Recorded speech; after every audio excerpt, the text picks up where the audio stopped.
ब्रह्मा जी और सरस्वती देवी की कथा। बहुत समय पहले की बात है। उस समय न आकाश था, न पृथ्वी, न जल, न जीव। सब और केवल शून्यता ही शून्यता थी। उस शून्य में केवल एक ही थे, ब्रह्मा जी। वे समाधि में लीन थे और सोच रहे थे कैसे सृष्टि बने, कैसे जीव जंतु और मनुष्य जन्म लें। लेकिन सृष्टि बनाने के लिए केवल इच्छा ही पर्याप्त नहीं थी। इसके लिए ज्ञान और विद्या की आवश्यकता थी। तब ब्रह्मा जी ने गहन ध्यान किया। उनके मंथन और तप से एक दिव्य शक्ति प्रकट हुई। वह थी मां सरस्वती। वे श्वेत वस्त्रों में आभामंडल से घिरी हुई थीं। उनके हाथों में वीणा, पुस्तक और माला थी। उनके चरणों के पास निर्मल कमल खिले थे। मां सरस्वती का स्वरूप इतना तेजस्वी और मोहक था कि संपूर्ण शून्यता प्रकाश से भर उठी। ब्रह्मा जी ने कहा, हे देवी, तुम मेरी ज्ञान शक्ति हो। सृष्टि निर्माण में तुम्हारा साथ आवश्यक है। वे बोलीं, हे ब्रह्मा, मैं ज्ञान, विद्या, संगीत और कला की देवी हूं। मैं तुम्हें सृष्टि रचने का मार्ग दिखाऊंगी।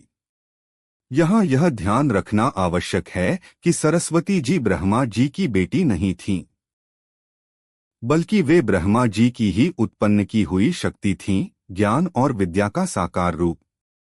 इस प्रकार ब्रह्मा जी ने उन्हें अपनी आध्यात्मिक पत्नी के रूप में स्वीकार किया। यह विवाह किसी सांसारिक या लौकिक कारण से नहीं था, बल्कि केवल सृष्टि के दिव्य उद्देश्य के लिए हुआ। इसीलिए सरस्वती जी को ब्रह्माणी भी कहा जाता है। ब्रह्मा जी ने आदरपूर्वक उन्हें स्वीकार किया और कहा, हे देवी, तुम मेरे ज्ञान का रूप हो। सृष्टि के कार्य में तुम मेरे साथ रहो। सरस्वती देवी ने ब्रह्मा जी को वेदों का ज्ञान दिया। तब ब्रह्मा जी ने अपने 4 मुखों से 4 वेदों ऋग्वेद, यजुर्वेद, सामवेद और अथर्ववेद का उच्चारण किया। इन वेदों से धर्म, कर्म और जीवन के नियम निर्धारित हुए।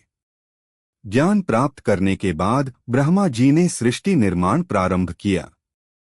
सबसे पहले उन्होंने ऋषिमुनि उत्पन्न किए, जैसे मारीचि, पुलह, अंगिरा, क्रतु आदि।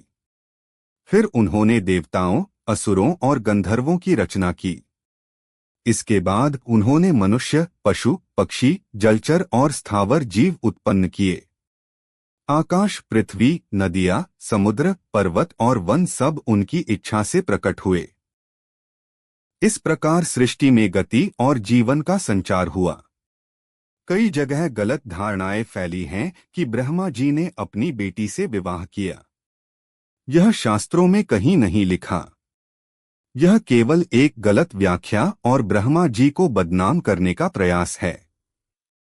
सत्य यह है कि सरस्वती जी ब्रह्मा जी की उत्पन्न की हुई शक्ति हैं। उनका संबंध ब्रह्मा जी से केवल दिव्य, पवित्र और सृजनात्मक है। इसी कारण आज भी जब हम शिक्षा, कला या विद्या का कार्य प्रारंभ करते हैं तो सबसे पहले मां सरस्वती की वंदना करते हैं।